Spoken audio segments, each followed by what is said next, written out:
Hello, I'm going to be demonstrating to you how to play the board game Ticket to Ride. It is a board game for 2 to 5 players, and it usually takes between 30 and 60 minutes to play. It may take longer to play on your first playthrough as it is a bit complicated and takes a bit to learn. Um, there are a few different variations of Ticket to Ride. The one that I will be demonstrating is the original, which is the one based off of the US. As you can see from the game board, it is shaped like the United States. The other variations are typically based off of other countries or regions of the world, and they have various different themes, and the gameplay is usually a bit different. So first of all, to set up the board game, you need to place the board in the center of the table and decide what color each player will be playing as. There's different little game pieces that the players play as, so like these.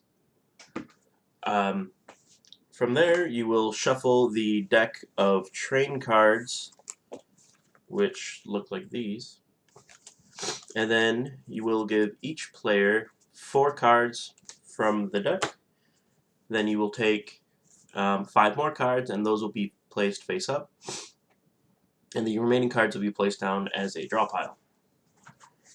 From there, each player will get their destination cards. Destination cards, basically, they tell you what route to take across the board for a given amount of points. Each player has to keep between 2 and 3 destination cards.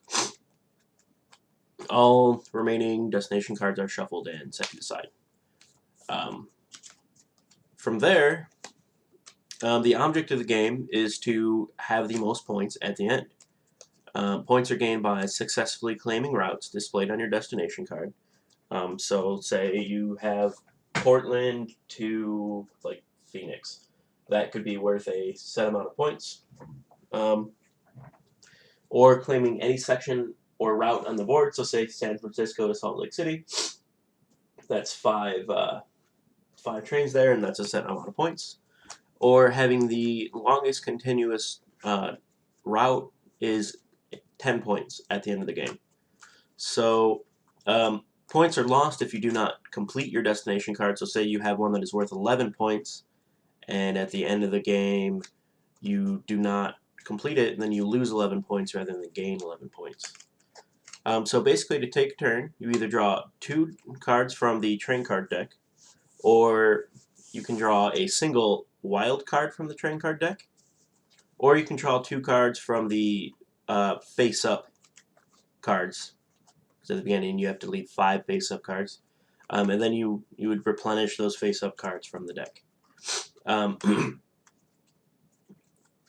Or you can lay a train route. So say you wanted to go from Los Angeles to Phoenix, that would be 3 trains. And because this is gray, it can actually be any color. But the color would have to be basically, it'd be 3 of the same color. So you'd have to have, like, say, 3 whites, 3 yellows, 3 reds. Or it can be a combination of a single color and wild cards. Or, towards the end of the game, something that happens a lot is you would be drawing destination cards because you may have completed yours already. There are 8 types of regular train cards. You have purple, blue, orange, white, green, yellow, black, and red. As I've already mentioned, there's the wild cards as well, which can be used in the place of any one normal train card.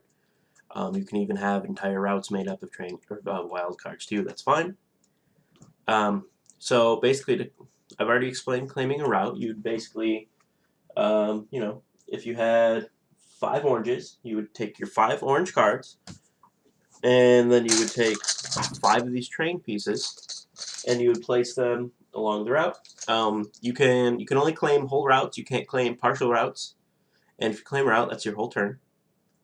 You also get points for claiming routes. So one route or one train is 1 route or 1 point. 2 trains is 2 points. 3 trains is 4. 4 is 7. 5 is 10, and 6 is 15. If a section is already claimed, you cannot then again claim it unless you have doubles like these here. The double sections, like this one would be 5 orange. That'd be 1 claim. And then another player could come along and do 5 whites, but this is only for games with 3 or more players. The game goes on until a single player has 2 or less train pieces left, so 2 or less of these. Once they run out, it becomes everyone's last turn then begins. At this point, you would then calculate scores. So we've been keeping track of the score along the side of the game board, starting with 0, and then it loops around to 100. And if you go past 100, you just add up. If 2 players are tied at the end of the game for points, then it goes based off of who has the most routes completed. And in the unlikely event that somebody has the most routes complete, or the most destination cards, not routes, the most destination cards completed, those are the same as well, then it would be based off of who has the longest train. And that's how you play Ticket to Ride.